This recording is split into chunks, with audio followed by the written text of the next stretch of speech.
What is going on, Washington Commander fans? Welcome back to We Hail. We are doing a reaction video to Arizona versus Washington. Just kind of go over some very quick things. Not gonna make this video very long. We did get the win, 20-16. Very sloppy win, I'll say that. What are my key takeaways? The first thing I would say is offensive line has to play better. They didn't play horrible. I think they did okay. Like they gave up 6 sacks, but I was listening to the Locked On Commanders podcast. I'm going to go off what he said. He watched the game film, and he said about 3 of them are offensive line is responsible for, and 3 of them Hal's responsible for. So I'll go off of that. Offensive line has to play better. Okay. We also, I'm going to say that, is they have to play better. They have to block better. They have to run block. The run block was pretty good. What I will say is I watched the game, and I saw like truck-sized holes, and Antonio Gibson does not have doesn't have good vision. You have a massive hole opens up on the left side of the line, and Antonio Gibson just runs right into his lineman's back. Like, it doesn't make sense to me. How you, like, 4 years in the league, and you can't like read that there's a giant gaping hole to the left side of you that you can just break out, get in the open field, and make a big play. But he runs right up his guy's back. It doesn't make sense to me. So running backs, I think, need to play better. I'm going through just the entire offense, who did well, and what we need to improve on. So running backs need to play better. They didn't play horrible, but they didn't need to see the holes, hit the holes, don't fumble the ball, and like the yards after contact were horrible. Like it's like 0 yards after contact. So that means we're either running into like walls of people, and we're just getting tackled there, or as soon as we get touched, we fall down. So not great, but we can do better. We will do better. I think our running back room is way better than what it was in this game. So yeah, let's take it with a grain of salt. Move on. Receiving core was pretty solid. I don't recall a lot of drops. I do recall decent catches. I do recall a lot of good things about the receiving core. Our leading receiver, I think, was Curtis Samuel. Okay. Now tight end room I'm going to talk about, because tight ends, Logan Thomas had like 4 drops. And what's crazy, if he would have had those 4 catches, he'd have probably been our leading receiver with over 100 yards receiving. Okay? Now, there's some BS calls, and I'll get to those a little bit later, that cost him a pretty big reception. But in all seriousness, it's just kind of it's dumb that you're one of our featured players, and you cannot catch you've dropped a handful of passes that would have sustained drives early, and we could have got some more early points, more or less. And the big hit that Sam Howell took on the sideline, which I'll talk about a little more later, he had you open, but he didn't have confidence you were going to catch it. So he didn't throw the ball to you. So he ended up running the ball and put himself in harm's way. Maybe that's on him. But if you're not catching the football and he doesn't have faith in that, that's going to be a problem. So we need you catching the football. My opinion, put Cole Turner in. Cole Turner will catch that football, plus he's bigger. He's a bigger target. He's a better target. Younger, too. And I would love to get him the ball more. So that's a tight end room for me. John Bates didn't really do much. He got a holding penalty on. He got a penalty that was stupid. I'll talk about this penalty. So the refereeing was goddamn awful in this game. Okay, you have Zaire White, helmet to helmet, out of bounds, on a quarterback, launched, and he gets a 15-yard penalty? No, that motherfucker should have been ejected immediately. If it was anyone else, if it was any other team that happened to their quarterback, they'd have been ejected immediately. But no, they just get a 15-yard penalty for targeting our quarterback, trying to take our quarterback out of the game. That was a blatant. If there's any play you find that says a player needs to be ejected for, that is one of them. And the fact it didn't get ejected is fucking criminal. Okay? And it wasn't the only one. There were other attempts at taking out our quarterback throughout the entire game as well by other players. So, Cardinals, you're freaking dirty birds, dude. You're fucking a bunch of dirty birds. The Dirty Cardinals, which you're going to be called. Because you try to take out quarterbacks, like, that's not part of the fucking football game. That's not part of the game. I'm irritated with it to this day. I showed my coworker that. My coworkers were like, damn, what, was he ejected? And I'm like, no, he was not ejected. I was like, why? Why was he not ejected? He clearly launches there. He clearly hits a quarterback out of bounds, helmet to helmet, and he lunges and like launches himself and uses himself as like a fucking spear.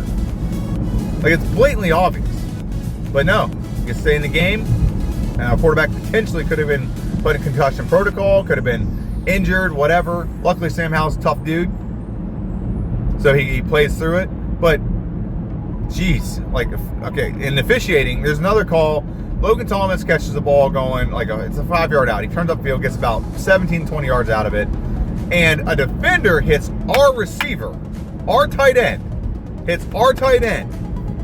and they call offensive pass interference on us, negating a 17. This is why that interception was thrown. So I have a belief in football. If certain things don't happen, it doesn't snowball to bad things happening. So, for example, what happens is we get that penalty, and we're like 3rd and long, and then we get a roughing the passer call. We start out at 1st and 10, and we throw the ball, gets tipped, and they get the ball intercepted, and they get a field goal out of it. If we convert that 17-yard play to Logan Thomas and move the sticks up, and that call is never called, that play never happens. Okay? Now you can sit there and say he might throw a pick on the next play. You might, but you're not calling the play at 1st and 10 where you had it. You're calling the play at 1st and 10 further down the field where you're just, at this point, you're like 1 first down away from from being within field goal range. So your mindset's different. Your play's going to be called different. The defensive play calls are different. It's drastically different. So I believe that bad calls and bad things like that snowball, and they snowball bad.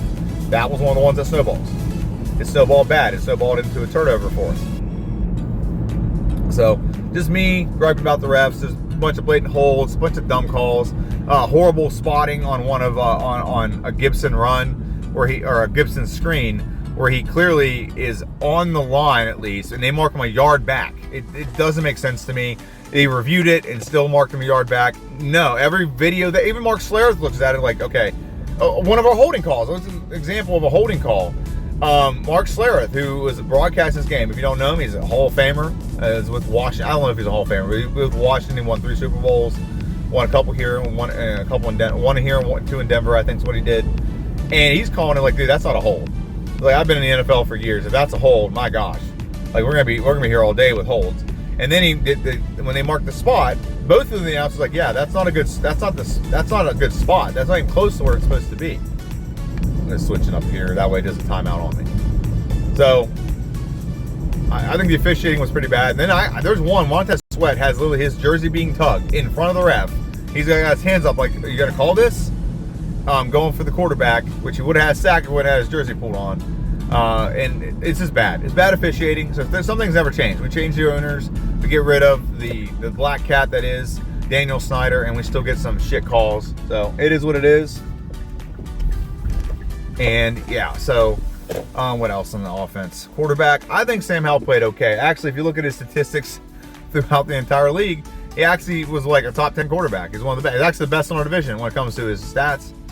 2 touchdowns. Yeah, he had 2 turnovers. One wasn't his fault. One was. I'll 100% give him the credit on the turnover on the fumble. That was his fault. But for the most part, I thought he played pretty well. He didn't put the ball in harm's way a lot.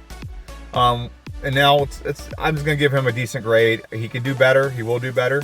It's first game jitters. There's a lot riding on that game. I think they put there's so much riding on winning that game. I think a young quarterback like that, he might have had a little bit of nerves, but I don't think he played horrible. I think he played pretty well. He got 2 touchdowns for us. So when he got opportunities to score, he scored.